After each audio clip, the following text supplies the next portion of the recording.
what's up, all you burner stones and potheads? This is Weedman420 with the Weedman420 Chronicles. How are all you vipers doing out there?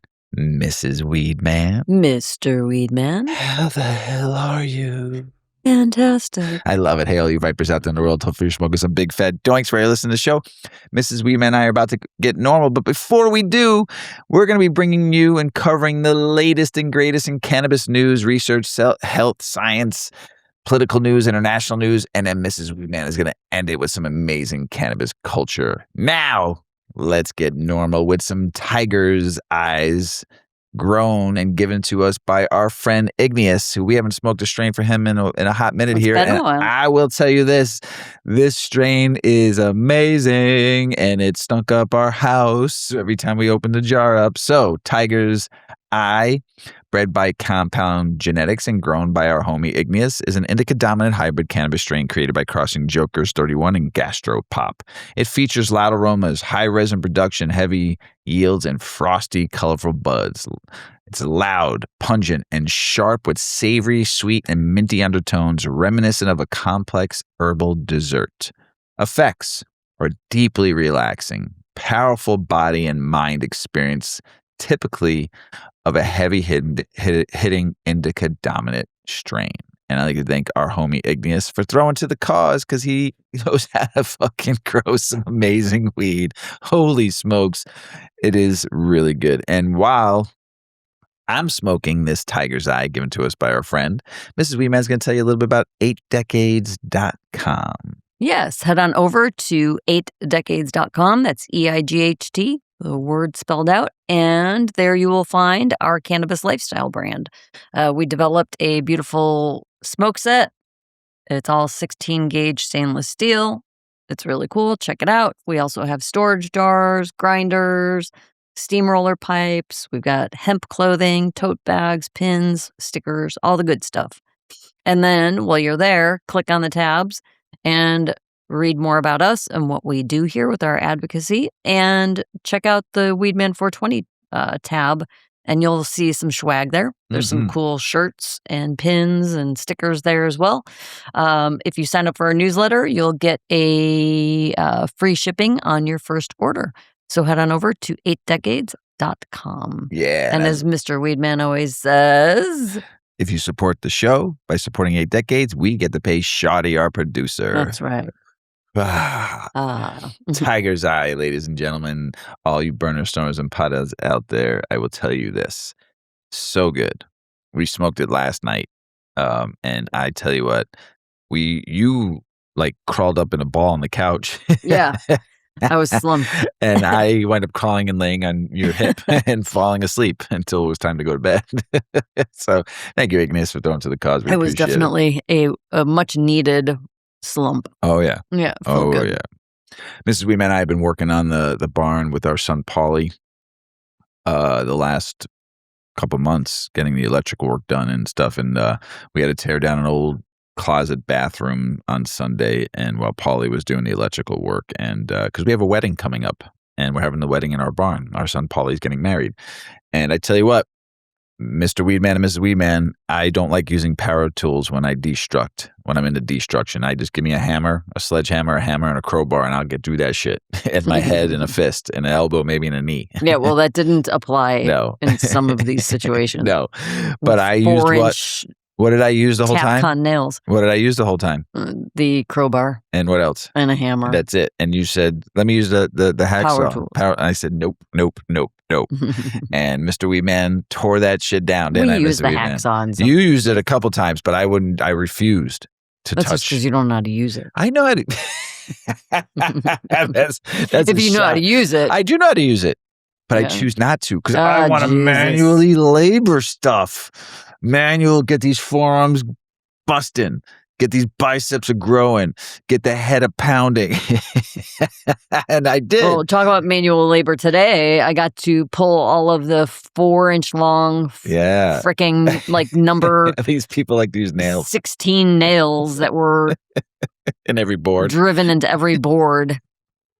There were like, I don't know, a dozen nails in every board. Like, but it's great lumber.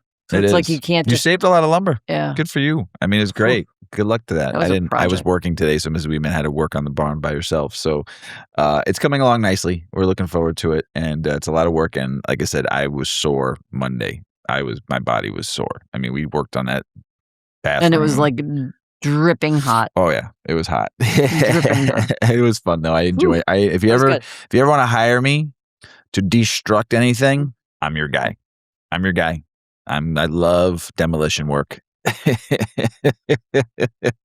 Oh man, here's some fun article. So Mrs. Weedman and I were watching a video the other night of this octopus that fought back. I don't know if you all have seen it. It's been all over social media and stuff. But picture this. You're out in the water. You're minding your own business, Mrs. Weedman, doing a little fishing for dinner, right? Enjoying the scenery, maybe thinking about what you're going to have for dinner after you catch this fish. But you pull something up and you're like, from the ocean, you think, hell yeah, I got some dinner. Except this dinner had some other plans. So let's tell you about who this person is, though. This is what happened to the fisherman Jesser Cervantes near the Puerto Princesa Island in the Philippines. He was out fishing from his little wooden boat and he reeled in an octopus. And apparently this particular octopus wasn't interested in becoming anybody's seafood special. The damn thing launched a full-on counterattack and totally launched on his face. And Mrs. Weedman and I were watching this video and all of a sudden I was like, holy shit, look at this guy. This octopus is going to kill him. I mean, it covered part, and then he tried to move it, and it covered his whole face.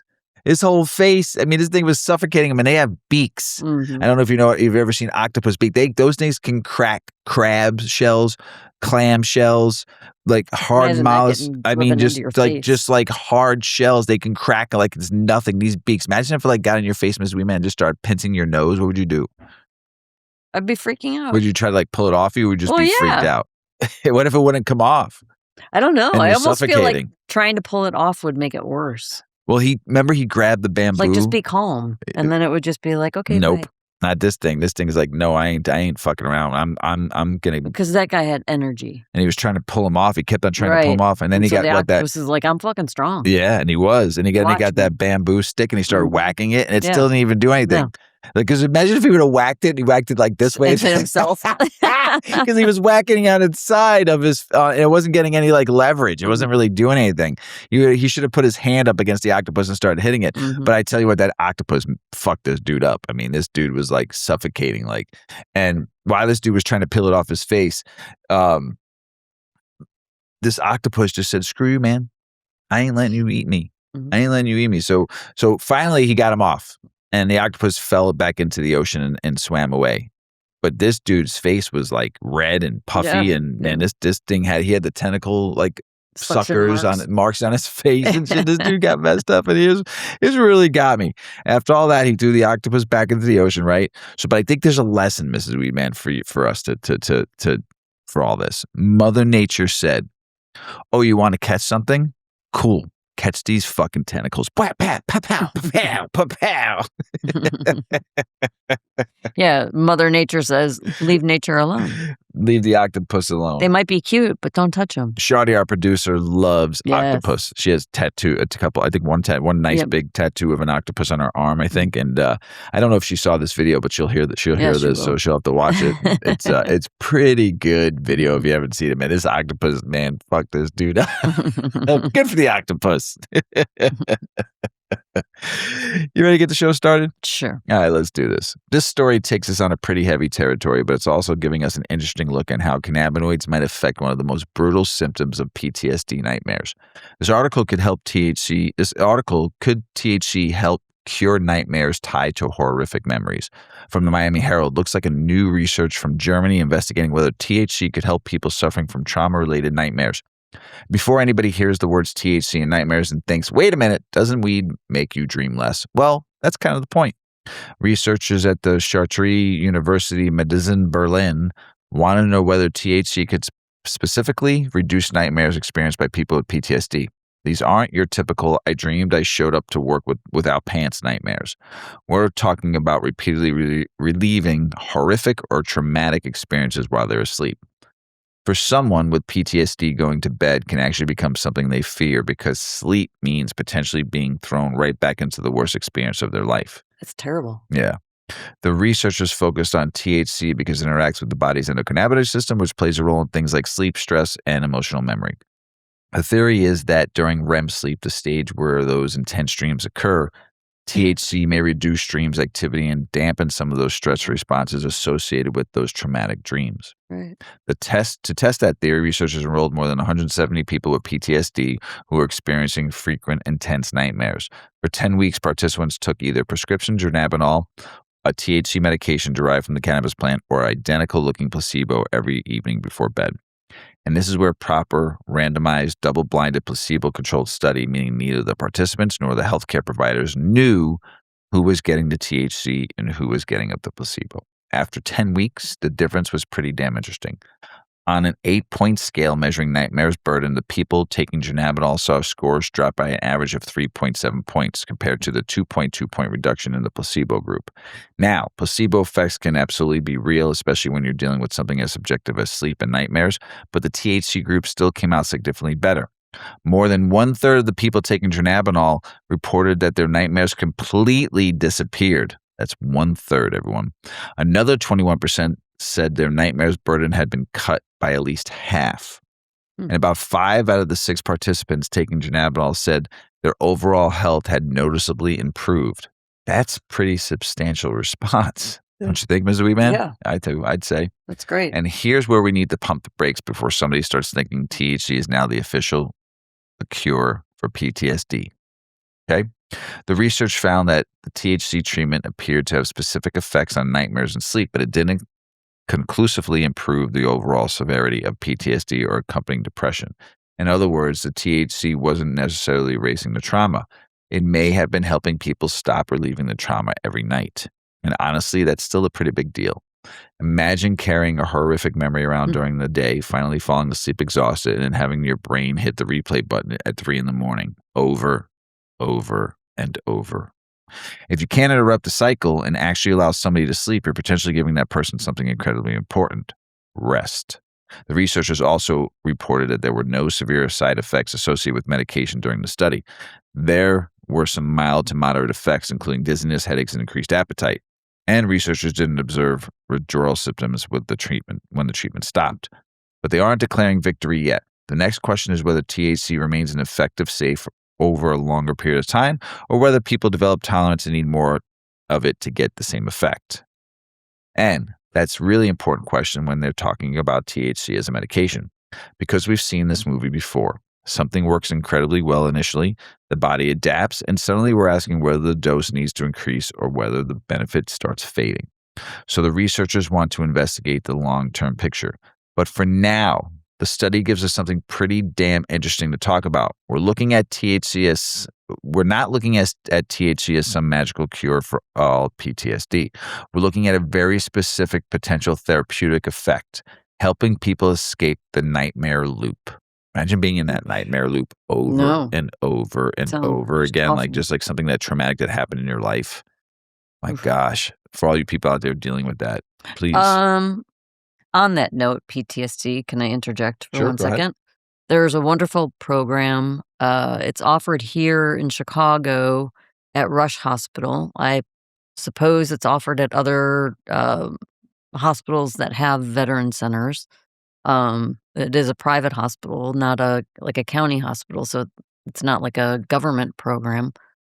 Anyway, it's called the Road to Recovery, and it operates at Rush. It operates through the veterans services, wellness and health services, and but it's open to everybody, and it is funded by philanthropic endeavors, and so there is no cost to patients. You don't have to have insurance. You don't have to be seeing doctors at Rush Hospital. But it is a fast track program, 10 sessions, and a pretty amazing program. So if you are happen to be in the Chicagoland area and are dealing with PTSD, it's a wonderful program. It's really an opportunity. And maybe you could see if the Road to Recovery is in your town or city. That's awesome. Thanks, Mrs. Weedman, for sharing that. And then sometimes it's simply about the finally being able to close your eyes, right? and go nighty-night. Nighty-night. And if THC can help somebody get some damn sleep after years of fighting their own dreams, that's pretty good for the plant. Yay, weed. And where can they find out one more time, Mrs. Weedman? Here in Chicago, it's at the Rush Hospital. Rush is in the city of Chicago, and it is called the Road to Recovery, and it's through the Veterans Center at Rush. There you go. Thanks, Mrs. Weedman, for sharing. No problem. We've talked about terpenes a lot on this show. Also on the Grow Hour too, we've explained what all the different terpenes are, the terpene chart, the terpene wheel, what the flavor profiles are with terpenes like limonene, or which is you can smell in lemon pledge. Linalool comes from lavender. There's so many humulene, which comes from hops. There's different terpenes, different flavors, different smells. So there's something now though beyond terpenes, right? The emerging science of cannabis flavor. Yes. Tell us about it, Ms. Weedman. Yep. So we all know, like Mr. Weedman is saying, we know about terpenes. If you've spent any time around cannabis, you've probably heard people talking about limonene, myrcene, pinene, carophyllene, and all of the other compounds that help give different strains their distinctive aromas. But according to this recent article in Cannabis Business Times, researchers are finding that the story of cannabis flavor is a lot more complicated than simply looking at a terpene profile. And honestly, this makes a lot of sense when you really think about it. Terpenes are definitely important. They give cannabis industry a whole new vocabulary for talking about aroma and flavor. Growers started selecting cultivars based on terpene production. Dispensaries began listing terpene profiles, and consumers started using those profiles to help predict what the flower might smell or taste like. But here's the interesting part. Terpenes aren't necessarily the flavor itself. Flavor is actually something our brain creates by combining several different sensory inputs. I never knew that. Really? Read that again. Yes. Flavor is actually something our brain creates by combining several different sensory inputs. Oh. Whoa. Whoa. There's taste, smell, texture, temperature, and something called retronasal olfaction. Basically, aroma compounds traveling from your mouth up into your nasal passage where you're eating or smoking. That's a big reason why smell has such an enormous influence on what we perceive as flavor. Think about having a bad cold. Your taste buds still work, but suddenly food seems almost flavorless. You can still recognize basic tastes like sweet, salty, sour, bitter, but distinguishing something as cherry, grape, or lemon, that's my life. Becomes much harder than your sense of smell is blocked, because you're always like, wait, you said that was good. And I'm like, well, because there's something, but it's not enough. Like if I was blindfolded, I wouldn't know what I'm eating. Right. Unless it was like cinnamon or strawberry, because there's something distinctive about those things like that are so familiar, or I can like look at an apple. I think my brain knows what it tastes like. Right. So, like, fruits and vegetables tend to seem like I taste them more. But when I really stop and think about it, I'm not tasting it. It's like, I'm not tasting this right now. Weird. So then if I have something that is not super familiar, sometimes it's just freaking gross. It's like, what am I even eating? Like, I made it. I know it's good, but I can't taste it right now. So try explaining that. That to people. Smell plus taste equal flavor. Yeah. Yeah. Crazy. All right. Moving on. So when we're describing cannabis as tasting like blueberry, citrus, pine, candy, cookies, some of what we're experiencing as taste is actually our brain interpreting aroma. And here's where things get really interesting, if that's not already interesting. Maybe I'm just stoned, so this all sounds so fascinating. You went back for thirds. Yeah. Individual terpenes don't necessarily taste the way we expect them to. For example, limonene is associated with those bright citrus aromas that we find in cannabis, but pure limonene actually tastes sharp and bitter. Pinene can have a similarly unpleasant turpentine-like taste when isolated. So if terpenes were the entire explanation for cannabis flavor, we'd have a pretty weird situation where some of our favorite strains would taste nothing like compounds we're identifying in the laboratory. Researchers have found similar complexity in other foods. One example involved carrots. Researchers were studying sweetness and discovered something surprising. Carrots with higher sugar levels weren't necessarily perceived as sweeter. Higher terpene levels were actually contributing more bitterness. So they reduced the terpene concentration by about 24%, and people perceived the carrots as sweeter, even though the actual amount of sugar hadn't changed. What? Mind blown. That tells us something important. Compounds don't work in isolation. So the way that we perceive flavor depends on how different compounds interact with each other and how our brains interpret those combinations. And cannabis appears to be heading down the same scientific road. Researchers have discovered that these plants contain hundreds of volatile compounds, and terpenes are only one piece of that puzzle.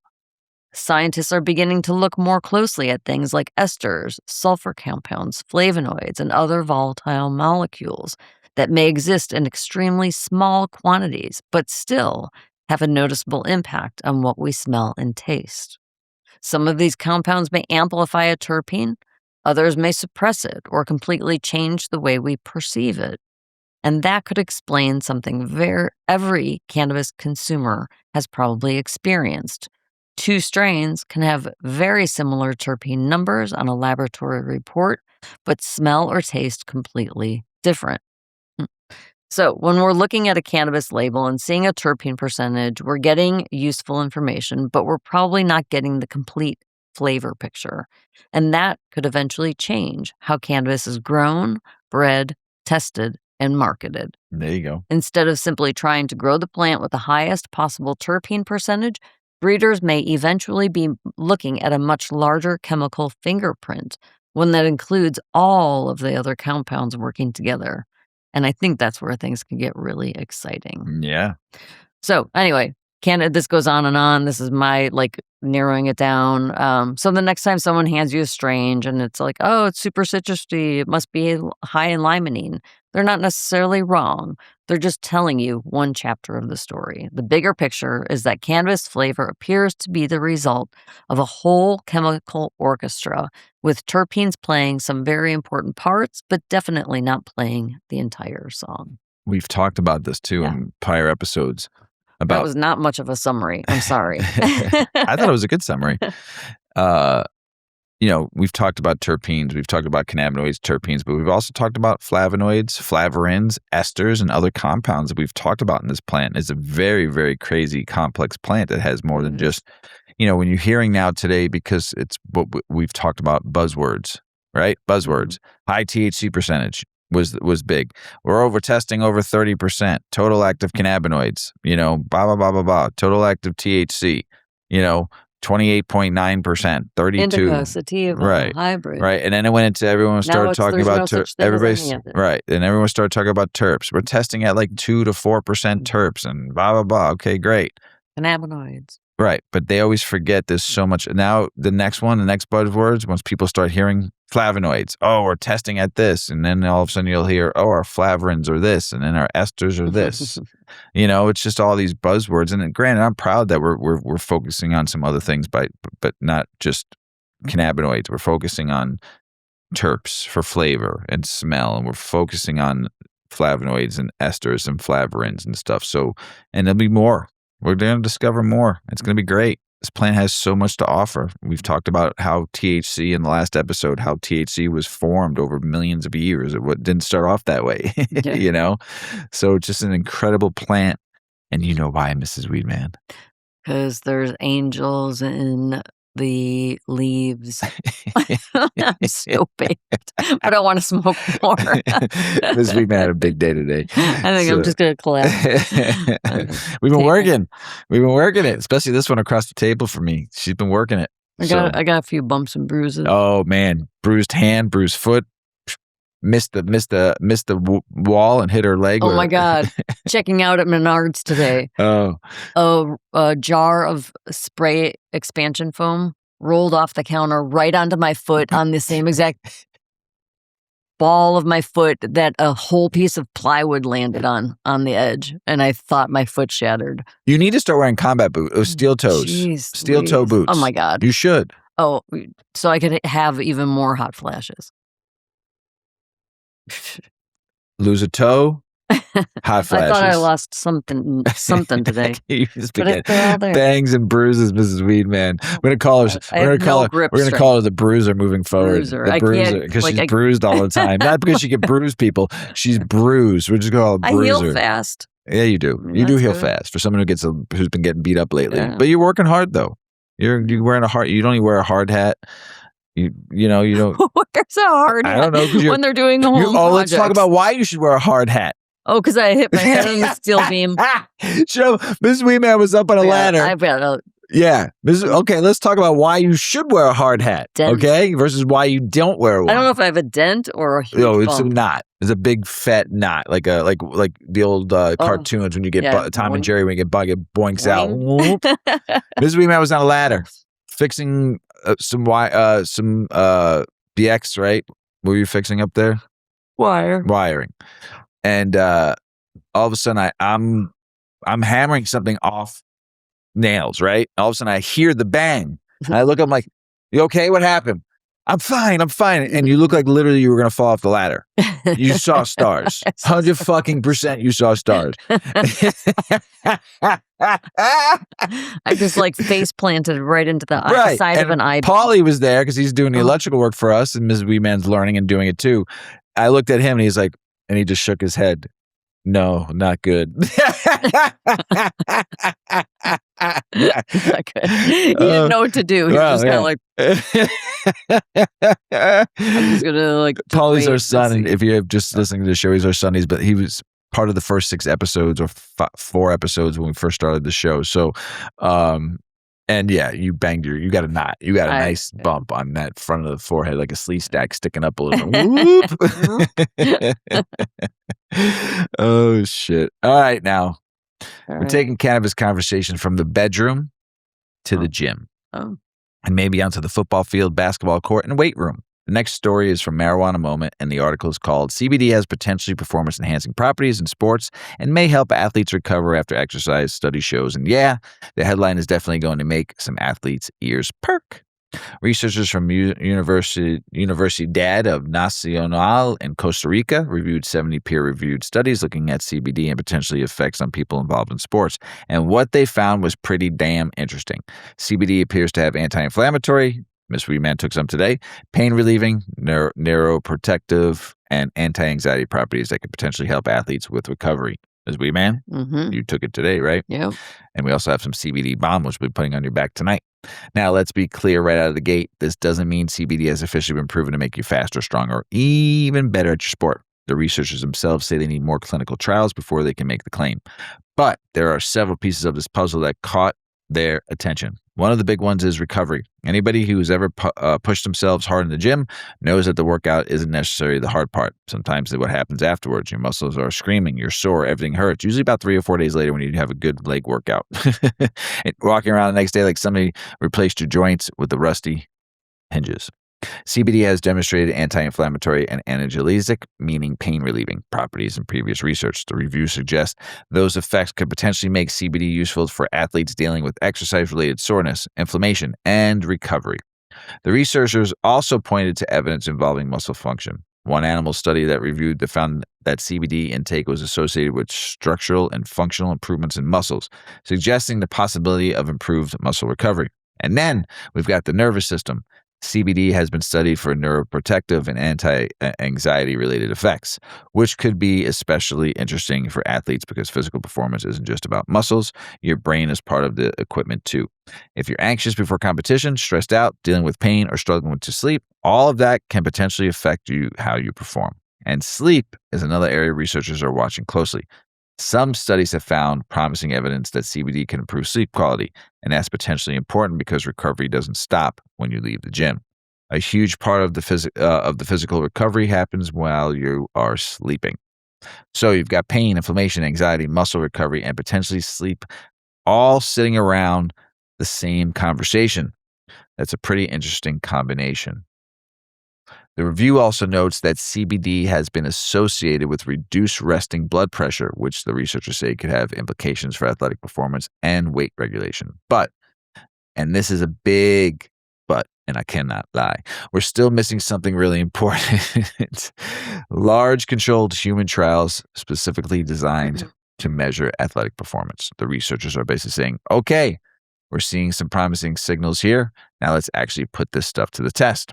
They wanted randomized placebo-controlled studies looking at different doses, short-term and long-term, different sports, training conditions, and difference between individual athletes, because a marathon runner isn't a power lifter. A professional football player isn't a competitive swimmer. And what works for one person might not work for the same way for everybody else or somebody else. The researchers also point out that athletes are already using CBD for things like pain, sleep, and recovery. So this isn't some completely hypothetical scenario where scientists are trying to convince athletes to start using cannabinoids. Athletes are already doing it. The question is whether the science can catch up and tell them what actually works, what doesn't, what makes sense, what doses make sense, and what potential risks they need to know about.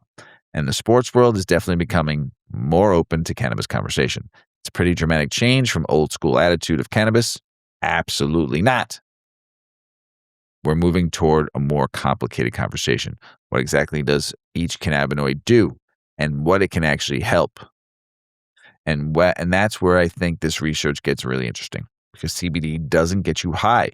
So if future research demonstrates that it can help athletes recover from training, manage pain, sleep better, or deal with inflammation without impairing performance, you've got a completely different conversation than the old stereotype of cannabis in sports. For now, though, athletes shouldn't hear the phrase potentially performance enhancing and start pouring CBD into their pre-workout. The evidence is promising, but the researchers themselves are calling for more experimental trials before drawing firm conclusions. So we're not at the finish line yet, but we're definitely past the starting line. Hell, maybe someday the post-game routine won't just be ice baths and protein shakes. It'll be a CBD edible, a protein shake, and somebody saying, bro, you better stretch before you turn 40. And CBD for the win. Mrs. Weedman, right in front of me. Yeah. She knows, right? Yeah. You do know. You do take it. We just got you some more tincture. Yep.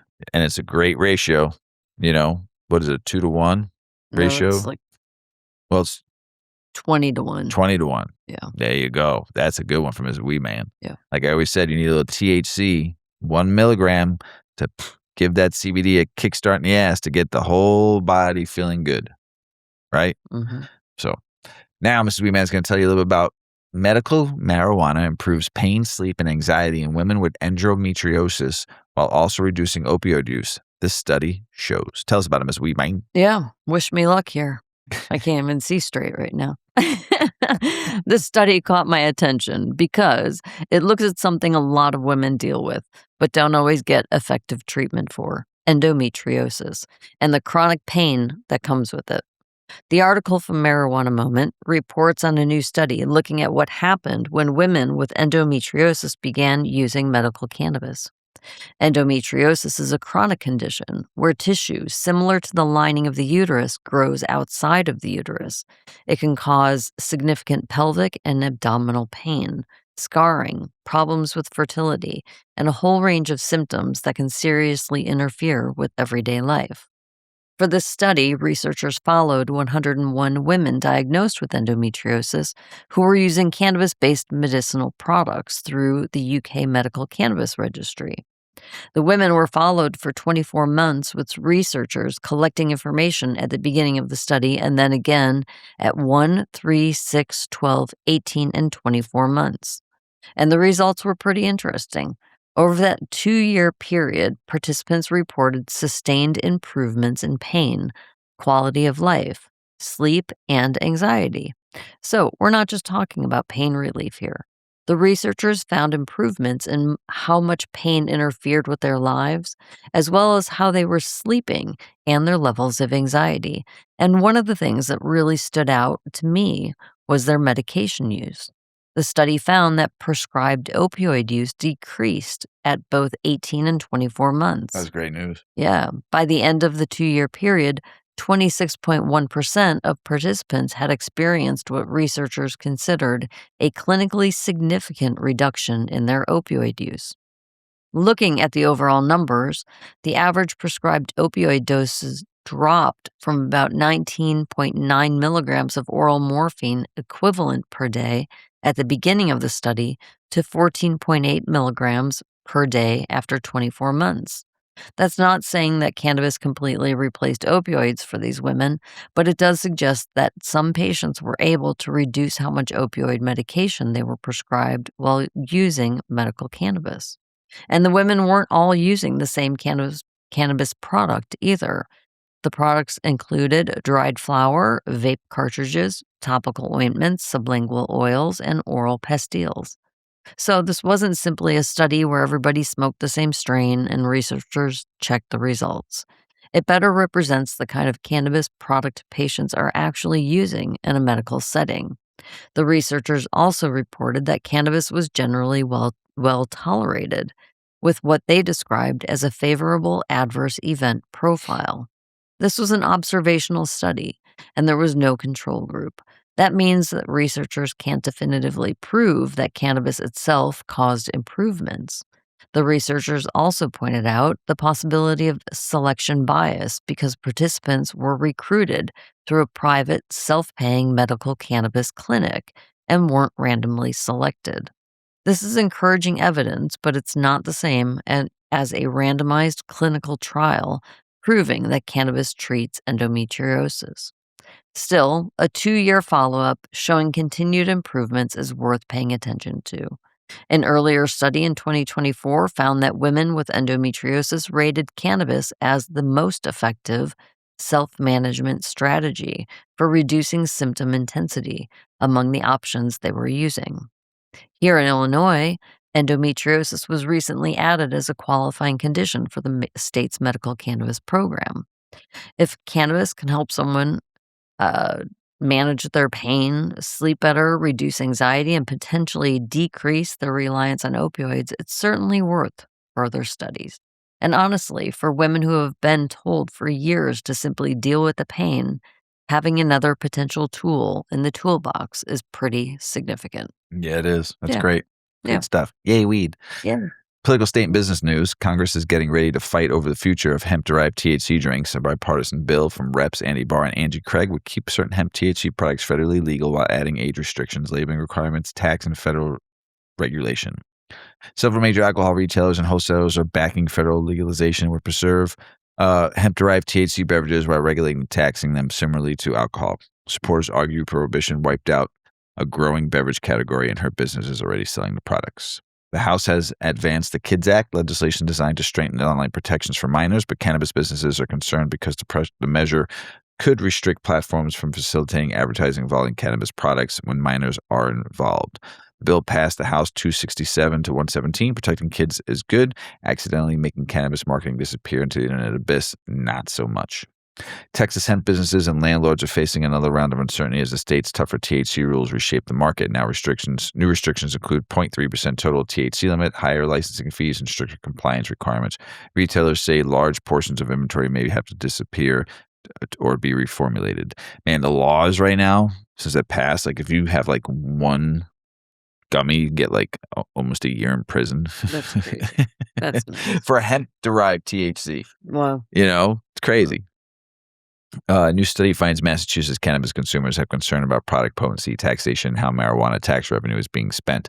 The findings come as the state continues wrestling with an evolving legal market and questions about whether consumers feel the system is delivering what legalization promised. Apparently, everybody wants better weed, lower taxes, and accountability. Imagine that, Mrs. Weedman.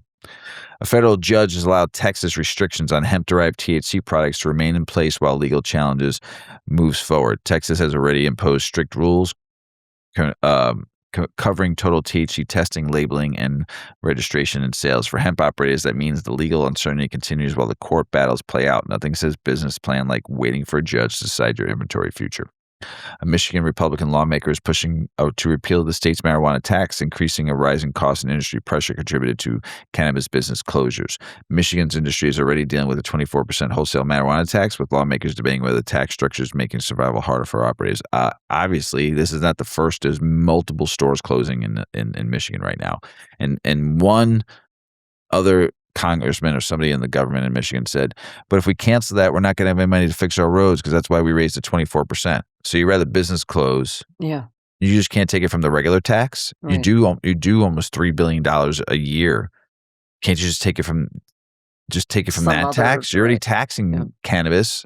Raise it 1% and then do a straight flat 10% tax, raise it 1%, and then use that 1% for the roads. I mean, 24%. Who the hell gave you the right to do that? We didn't as a paying taxpayers. I don't want to pay 24% more for my weed. What are you, crazy? Oh my God, just googootzes.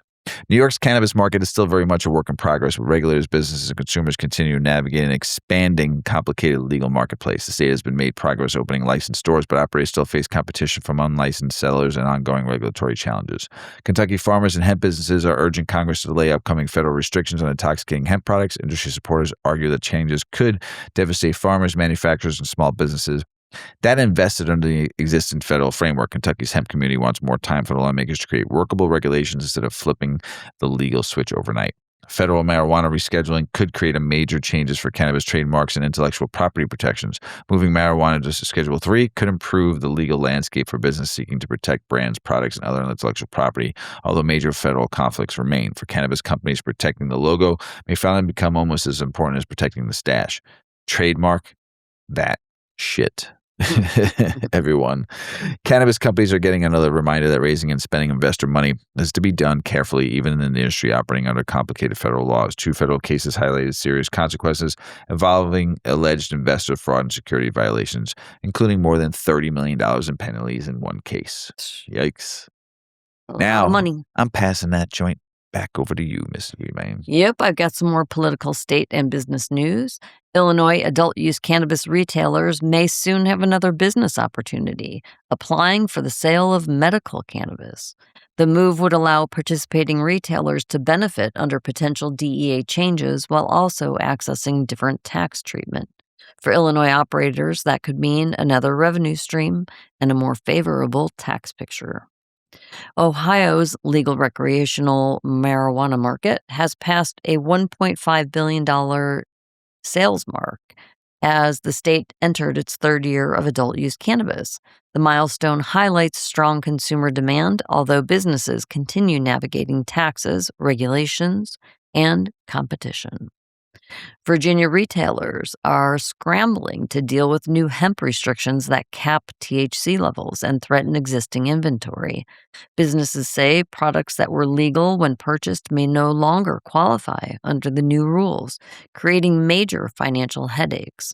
Retailers are asking for more time to sell existing stock. Nothing says retail nightmare like an entire shelf of product becoming illegal overnight. A Republican senator says President Trump is mistaken about the federal hemp-derived THC ban, arguing the law is broader than Trump has suggested.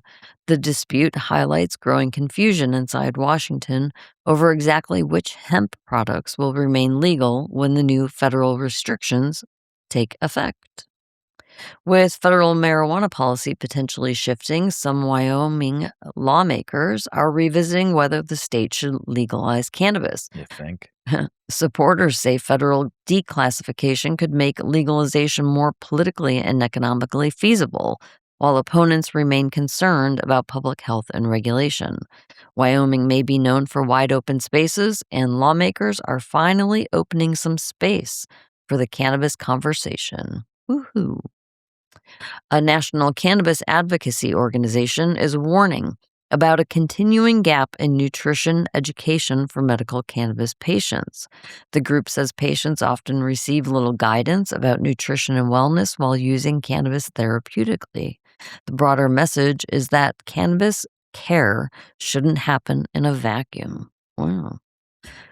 Senator Rand Paul is supporting efforts to delay implementation of the federal ban on intoxicating hemp products, arguing that Congress needs more time to develop a workable regulatory framework. The delay efforts reflects growing concerns from farmers, manufacturers, and retailers who say the new restrictions could threaten existing businesses. That's such a big deal right now. That's so... oof. Alabama's medical cannabis program is facing more delays, with dispensary openings pushed back as regulators and businesses work through unresolved issues. Patients who expected legal access continue waiting while the state works toward getting their program fully operational. A major Massachusetts marijuana advocacy group is warning voters about an initiative that could roll back portions of the state's legalization framework.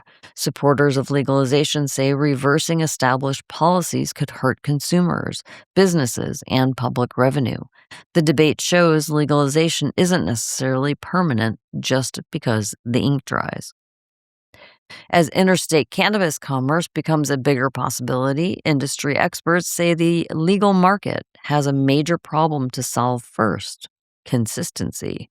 Differences in testing, potency standards, labeling, and regulations between states could make moving cannabis across state lines extremely complicated. Before cannabis hits the interstate, it looks like every state will need to agree on what goes into the package. That's it, Mr. Weedman. And that would be pretty crazy. It would be. Yeah.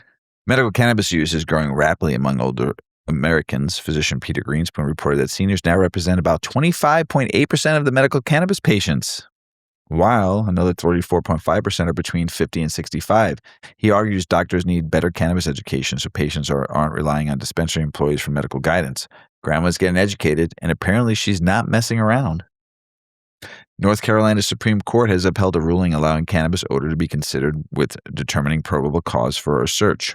The unanimous decision involved a Mecklenburg County case and marks the third ruling this year supporting arrests connected to cannabis odor. The court says odor can be considered alongside the total circumstances.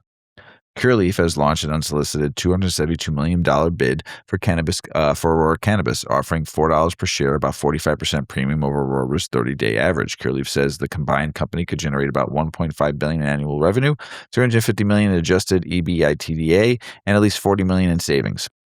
Cannabis consolidation is back, Mrs. Weedman. Baby, apparently everybody wants a bigger bag. Cannabis reform is becoming an issue in the 2026 midterm election, while legalization of marijuana policy appearing in campaign and ballot fights around the country. Massachusetts voters are expected to consider rolling back portions of legalization, while candidates elsewhere are debating cannabis policy. A Bay Area woman known as the Cannabis Gardener has turned her passion for growing cannabis into recipes and educational content. Penny Berthel began growing after helping someone with cancer obtain cannabis she trusted was clean. She now creates recipes including CBD tea and cannabis-infused sauces. More than 20 states allow home growing. Martha Stewart better watch her back. The green thumb is here.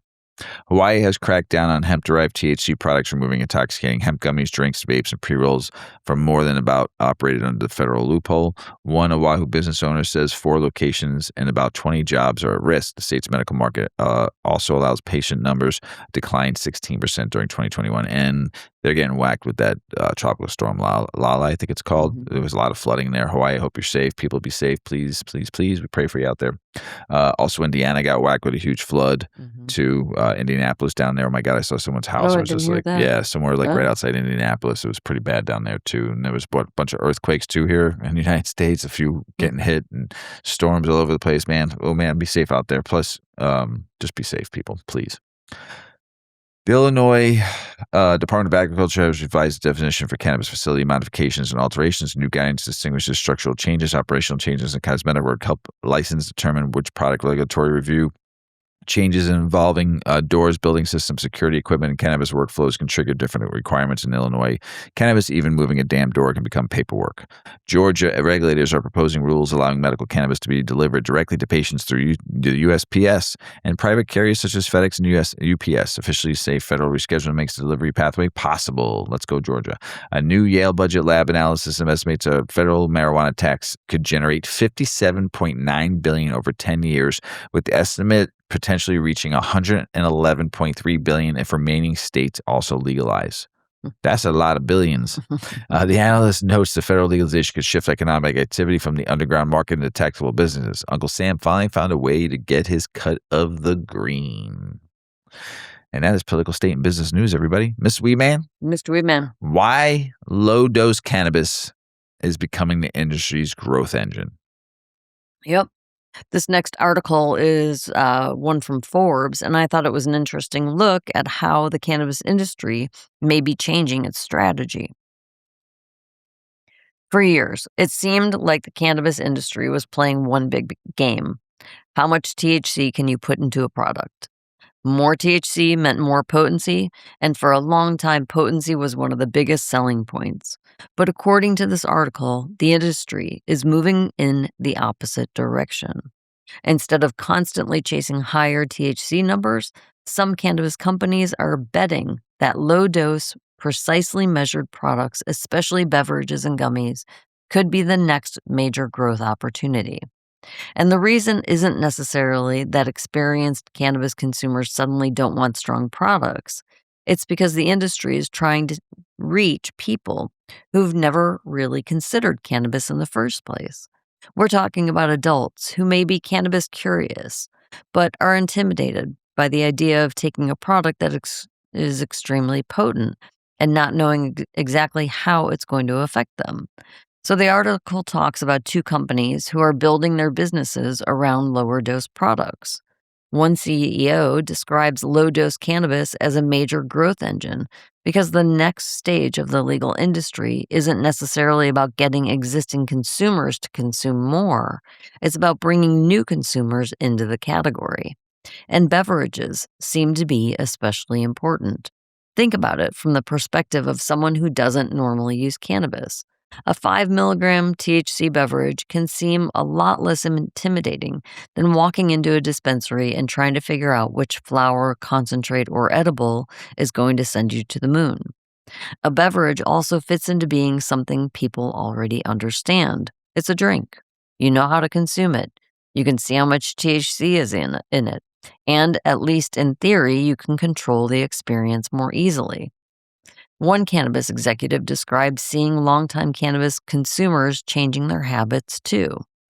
People who have smoked flower for years are reaching for lower dose products during the week because they don't necessarily want to be heavily intoxicated. They may want something more functional and predictable. And then there's newcomers. The companies interviewed for this article say they're seeing older adults and people who previously wouldn't have considered cannabis entering the market through low-dose products. Some are interested in cannabis for stress or sleep. Others are looking for an alternative to alcohol or simply want something they can incorporate into a social occasion without feeling completely blasted. And I think that's an important distinction. The pitch isn't necessarily consume more cannabis.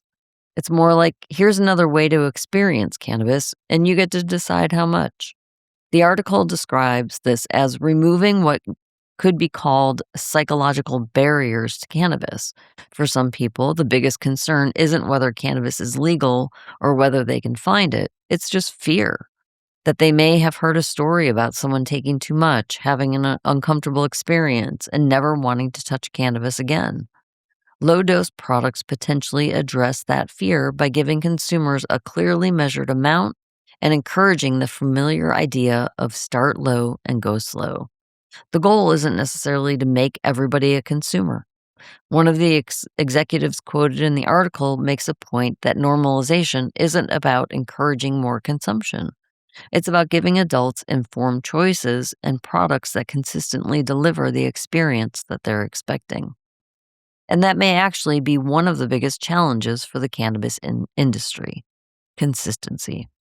So the bigger business story here isn't really low THC versus really high THC. It's about the cannabis industry realizing there are millions of adults who aren't looking for the strongest possible product. They're looking for something predictable, approachable, and easy to understand. And if that's true, then the industry's next growth phase could come from making cannabis less intimidating rather than making it more powerful. The next decade shouldn't should be about proving that cannabis can fit into everyday life in a much broader range of ways. That's great. Yeah. International news. Air India is expanding drug testing to all pilots after a captain tested positive for marijuana following a flight that suddenly lost about 300 feet of altitude and injured passengers and crew. Oh, jeez. Yeah, the airline previously tested at least 10% of flight crews annually. The new program adds testing from during training and other flights and our designated locations. Weedman says, maybe don't fly high, folks. Yeah, not the pilot anyway. Yeah, exactly. Canada's federal government has invested $24 million in research examining cannabis and brain health. The funding will support studies into how cannabis affects the brain, including potential risk and therapeutic applications. Nice. Thailand has tightened cannabis regulations through 2 new ministerial rules covering cannabis and hemp extracts and commercial cannabis flower licensing. The regulations took effect in April and add requirements for businesses, including tighter controls around sales, processing, and exports. Thailand's once wide open cannabis market is getting increasingly medical and regulated. Cannabis NB, a New Brunswick government-run retailer, is moving forward with new strategic planning and tries to strengthen its position in Canada's competitive cannabis market. The organization is focused on customer experience, product selection, and financial performance while adapting to changing consumer habits. A New York Times opinion piece looks at America's evolving relationship with cannabis and compares it with Europe's more cautious approach. While legalization has spread across much of the United States, European countries continue taking different paths towards medical access, decriminalization, and regulation. Italy restrictions involving CBD remain tied up in legal challenges, with the European Union law playing a major role in determining whether states can prohibit. Italian courts have raised questions involving free movement and goods and whether restrictions are justified by scientific evidence. The broader the case could affect Europe's CBD market. Man, CBD paperwork has officially become longer than the joint we smoked, Mrs. Weedman, tonight. Malta continues debating how cannabis policies should define personal use, criminal liability, and regulated access. The country's approach has attempted to move cannabis away from traditional criminal enforcement while maintaining controls around possessions, cultivation, and distribution. The debate reflects Europe's broader struggle to balance legalization with the public safety. Malta is learning the hard way. Legalizing weed doesn't mean throwing out the rule book. Mrs. Weedman, I'm a little disappointed. Yeah. Matthew McConaughey says, how do you pronounce his last name? McConaughey. Will you like that joint? I think I need a little more to pronounce his name. So to talk about this. We're going. Well, you just take a quick planet. little puff. Give it to me. I only hit it 4 times, so I want to hit it another 3 to get me on your level. So, one of my favorite movies of all time is Dazed and Confused. All right. You know, you got any weed on you? Be a lot cooler if you did. You know, kind of thing. But he says he's quitting weed after playing one of Janet Jackson's songs 24 times and missing his birthday party. Yeah. Tell us about it, Mrs. Weedman. It is a good song. Yeah, it's a great song. I'd probably listen to it 24 times too if I was high. Yeah. All right. This is pretty funny, actually. It's like Mr. Weedman said, it's Matthew McConaughey, a Janet Jackson song, and a birthday party that was missed because he got too baked.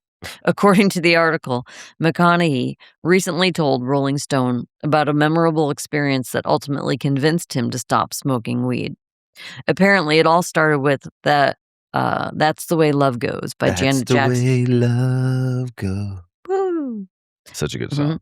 McConaughey was talking about 10 songs that have been important to his life. And when he got to the Janet Jackson 1993 hit, he explained that the song actually played a major role in his decision to quit smoking weed. He said this happened around the time that more potent hydroponic cannabis was becoming popular. McConaughey, the more you say it, the weirder it sounds, McConaughey described the old school experience of smoking a joint, passing it around, everyone laughing, getting the munchies, and having a good time. But then, according to him, the stronger hydroponic weed started showing up, and suddenly one hit could turn the entire evening into something you weren't prepared for. And that's exactly what happened to him. McConaughey was heading to his own birthday party. His friends had actually taken over an entire nightclub for the night. Before leaving, one of his buddies handed him a joint and told him it was going to be a super fun one. McConaughey took a hit while sitting in his car. And apparently, this was not the weed he was used to. Instead of walking into his birthday party, he became completely captivated by Janet Jackson's hit, That's the Way Love Goes. He listened to the song 24 times in a row. Yep, 24 times. And by the time he finally got out of the car and went inside, the party was over. Everybody had left. I can picture the whole scenario. Everybody's inside the club saying, like, where is he? Where is he? Where is he? Right? He's supposed to show up. Meanwhile, he's out in the car by himself. That's the way love goes. And just saying how this is a great song over and over. McConaughey said the experience was ultimately what made him quit smoking weed. It's one of the reasons the modern cannabis conversation has shifted so much toward dose, potency, and predictability. The industry is increasingly recognizing that not everybody wants to get completely blasted. Some consumers just want a mild, controlled experience where they can still function, socialize, and know what the hell is going on around them. Very true. Yeah. Hence So that article you read about low dose. Right. It's important to know what you're smoking, Mr. McConaughey. All low right, dose all is right, enjoyable. all right. I've gotten just a nice high, smoking a 12 to 16% THC with some other cannabinoids in there. Just so nice, relaxing, just as nice as this weed we're smoking right now by our friend Igneous. Thank you, Igneous, for throwing to the cause. This Tiger Eyes made the show very lovely tonight. And I'm going to smoke the rest of that before bed and go nighty-night. Good night. Mrs. Weedman. Mr. Weedman. That's the end of the show. It is. You got anything else to say before we go? I got nothing. Nothing? I'm so big. That's something. That is something. I hope you get to the same level I am at right now this evening before you go to bed. So go smoke a joint, hit a bowl. I don't know. Do whatever you do. And then, have a good night. There you go. Wise words by a wise woman, Mrs. Weedman. Wise owl. Ooh. Ooh, me? Hey, everybody out there in the world, we love you. Thanks for listening to the show. We appreciate you all around the world, everywhere. We appreciate the comments that you leave on our everything. We just love you out there. And go out there and have some fucking fun. Summer's almost over here in the States. Go have some fucking fun, will you, around the world. As Paulie always says, smoke smart. Puff, puff, and away. Puff, puff, pass. Check out our cannabis lifestyle brand online at 8decades.com. Our custom smokes and accessories are perfect for your coffee table, bedroom nightstand, or kitchen counter. They're designed for you to show them off. The Canna community is also loving our hemp and cotton blend t-shirts, sweatshirts, scarves, and hats, finished off with our 8 Decades logo. We've got some awesome long-lasting goods that will be your favorite for years to come. 8 Decades, because a 9th decade of cannabis prohibition isn't acceptable.